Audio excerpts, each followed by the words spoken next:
This is our next lecture in the CSAT series, जहां पे और क्वेश्चंस डिस्कस करने वाले हैं including the shortcut tricks and techniques. यहां पे टाइम स्पीड डिस्टेंस और लॉजिकल रीजनिंग के क्वेश्चन डिस्कस करेंगे। अनअकैडमी सब्सक्राइब करने के लिए यूज द रेफरल कोड मदद गुप्ता 10% डिस्काउंट के लिए सिंपली मेरा नाम डालना है, you'll get 10% discount. Description box में टेलीग्राम चैनल का लिंक दिया, do join that. Also Unacademy पे एक स्पेशल ऑफर चालू है, जहां पे अगर आप 1 साल या उससे ज्यादा का सब्सक्रिप्शन लेते हैं, so you'll get 20% off using the referral code, और साथ में 3 महीने का आपको एक्सटेंशन मिलेगा। It is a limited period offer, जहां पे आपको complete guidance including pre mains interview का सिलेबस पूरा कवर किया जाएगा comprehensively. So do enroll using this particular offer. Also Unacademy Lite subscription, जो हमारा टेस्ट सीरीज प्रोडक्ट है, जहां पे आपको जीएस और सीसैट के प्रीलिम्स ओरिएंटेड टेस्ट मिलेंगे। 6 महीने और 12 महीने का सब्सक्रिप्शन है। Do enrol for this. Also Unacademy के बैचेस शुरू हो रहे हैं 23 मार्च से, इंग्लिश, हिंदी और बाइलिंगुअल में, और साथ के साथ ऑप्शनल के बैचेस भी शुरू हो रहे हैं इंग्लिश, हिंदी, बाइलिंगुअल में, अलग अलग सब्जेक्ट्स के साथ के साथ। अनअकैडमी का लास्ट माइल प्रोग्राम, जो कि हमारा इंटरव्यू प्रोग्राम है, वो स्टार्ट होने वाला है। And also Unacademy store is now open in old Rajendra Nagar. Do visit the store. तो आज का हमारा पहला सवाल है प्रीलिम्स 98 का, टाइम स्पीड डिस्टेंस से। One local and another express train were proceeding in the same direction on parallel tracks at 29 kilometre per hour and 65 kilometre per hour respectively. The driver of the former, मतलब कि धीरे वाली train के driver ने देखा कि जो fast वाली ट्रेन है वो उस ड्राइवर को 16 सेकंड में क्रॉस कर गई। तो हमारे को बताना है कि जो फास्ट वाली ट्रेन है उसकी लेंथ कितनी है। ट्राई करिए सॉल्व करने का। रिलेटिव वेलोसिटी का कॉन्सेप्ट यहां पे लगेगा। नहीं सॉल्व होता तो मैं आपको एक्सप्लेन तो करूंगा ही। कोशिश करिए पेन चलाने का कि खुद से एक बार डायग्राम बनाइए, रिलेटिव वेलोसिटी का कॉन्सेप्ट लगाइए, हल्का सा लॉजिक लगेगा इसमें। नहीं सॉल्व हो रहा तो मैं बताऊंगा, लेकिन पहले वीडियो को पॉज करके खुद से कोशिश करिए।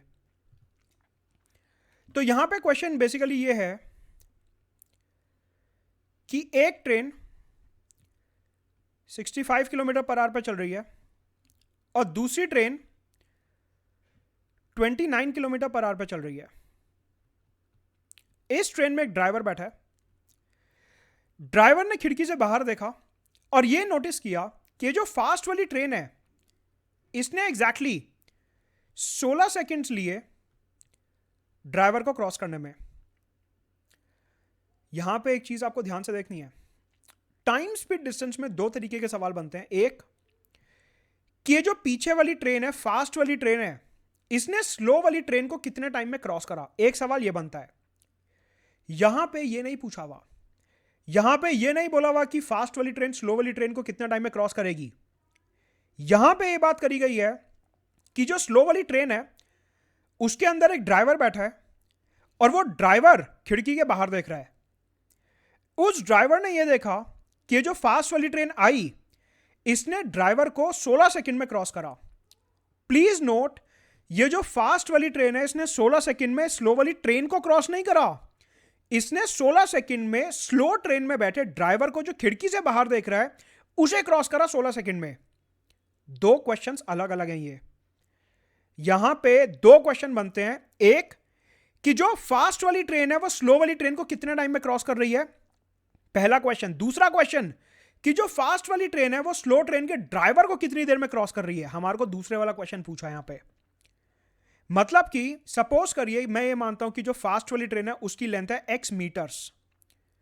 रिलेटिव वेलोसिटी का कॉन्सेप्ट लगाते हैं कि जो स्लो वाली ट्रेन है उसको कर दिया रेस्ट पे, और फास्ट वाली ट्रेन में से स्लो वाली ट्रेन की वेलोसिटी को सब्ट्रैक्ट कर दिया और हमारे पास आ गया 36 kilometre per hour.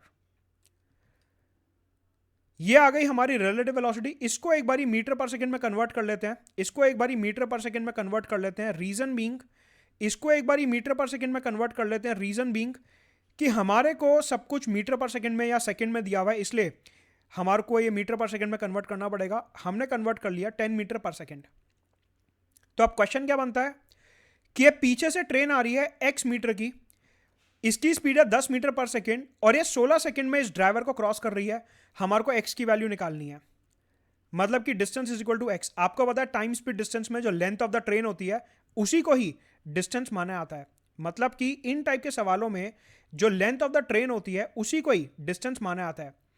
Please note, यहां पे जो स्लो वाली ट्रेन है इसकी लेंथ को ऐड नहीं करेंगे, क्योंकि क्वेश्चन में यह नहीं पूछा कि फास्ट वाली ट्रेन स्लो वाली ट्रेन को कितने टाइम में क्रॉस करेगी। हम स्लो वाली ट्रेन के डिस्टेंस को यहां पे ऐड नहीं करेंगे, क्योंकि हमसे यह क्वेश्चन नहीं पूछा गया कि जो फास्ट वाली ट्रेन है वो स्लो वाली ट्रेन को कितने टाइम में ओवरटेक करेगी। हम सिर्फ और सिर्फ फास्ट वाली ट्रेन का डिस्टेंस कैलकुलेट करेंगे, डिस्टेंस कंसीडर करेंगे, क्योंकि हमारे से पूछा गया कि फास्ट वाली ट्रेन जो है वो ड्राइवर को, स्लो वाली ट्रेन के ड्राइवर को कितनी देर में क्रॉस करती है। तो डिस्टेंस हमारे को पता है स्पीड इंटू टाइम होता है। Let us find out distance is equal to 10 into 16, मतलब कि जो फास्ट वाली ट्रेन है उसकी लेंथ 160 मीटर्स है। जो फास्ट वाली ट्रेन है उसकी लेंथ 160 मीटर्स है। हाँ, यहां पे अगर हमारे को यह दिया होता कि फास्ट वाली ट्रेन ने स्लो वाली ट्रेन को 16 सेकंड में क्रॉस करा, फास्ट वाली ट्रेन ने 16 सेकंड में स्लो वाली ट्रेन को क्रॉस करा, तो मैं इक्वेशन कुछ इस तरीके से बनाता, तब मैं दोनों ट्रेनों की लेंथ को ऐड कर देता और फिर मैं इस तरीके से कुछ करता।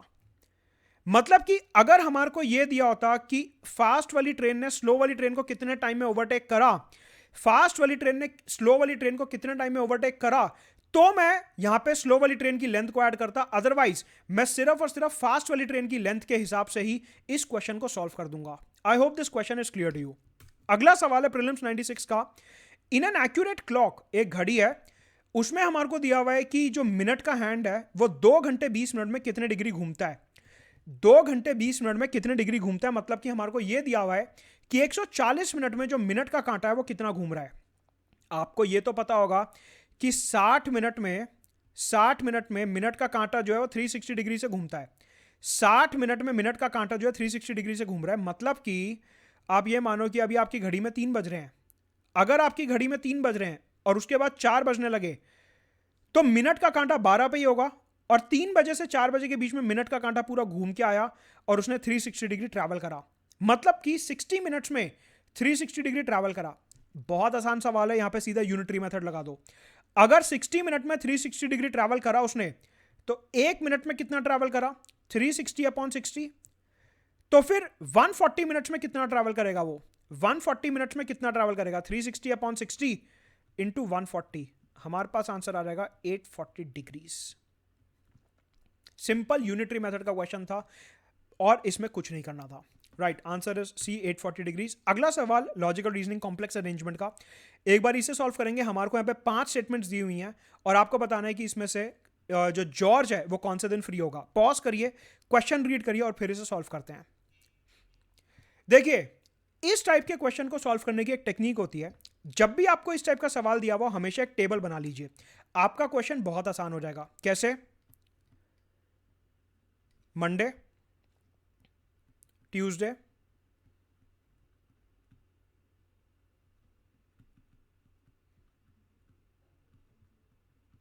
मैंने ऐसा एक टेबल बना लिया। अब देखते हैं क्वेश्चन क्या कह रहा है। जॉर्ज जो है वो मंडे को म्यूजिक क्लास अटेंड करता है, म्यूजिक लिख दिया। मैथमेटिक्स अटेंड करता है वेंसडे को, यहां पे टिक लगाते रहते हैं देखने के लिए कि हमने कौन कौन सी स्टेटमेंट कवर कर ली। मैथमेटिक्स अटेंड कर रहा है वेंसडे को।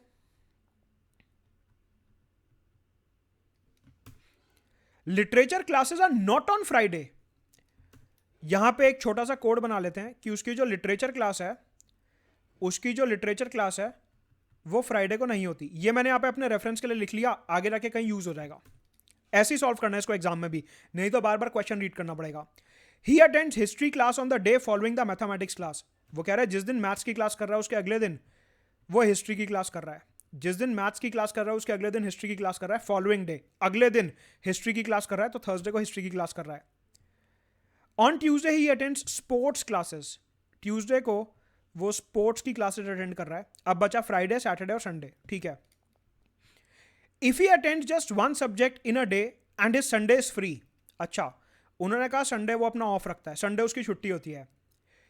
लिटरेचर की क्लास वो फ्राइडे को नहीं अटेंड कर रहा, मतलब कि यहां से दिख रहा है लिटरेचर की क्लास जो है वो सैटरडे अटेंड कर रहा है, मतलब कि उसका फ्राइडे भी यहां पे फ्री है, कोई क्लास नहीं है इधर। वो कह रहा है कि अगर संडे उसका फ्री है और वो हर रोज सिर्फ एक ही क्लास कर रहा है, तो संडे के अलावा उसका और कौन सा दिन फ्री है। मेरे को टेबल से सीधा दिख रहा है उसका फ्राइडे भी फ्री है। Answer is D, Friday. तो इस तरीके से जब भी आपको कॉम्प्लेक्स अरेंजमेंट का क्वेश्चन आए, सिंपली टेबल बनाइए और जो पॉइंट्स आपको दिए हुए हैं उनको अरेंज करने की कोशिश करिए। फाइनली आपका आंसर अपने आप टेबल से निकल के आएगा। राइट, अनअकैडमी में सब्सक्राइब करने के लिए यूजर रेफरल कोड मुद्दत गुप्ता। मिलते हैं अगले लेक्चर में।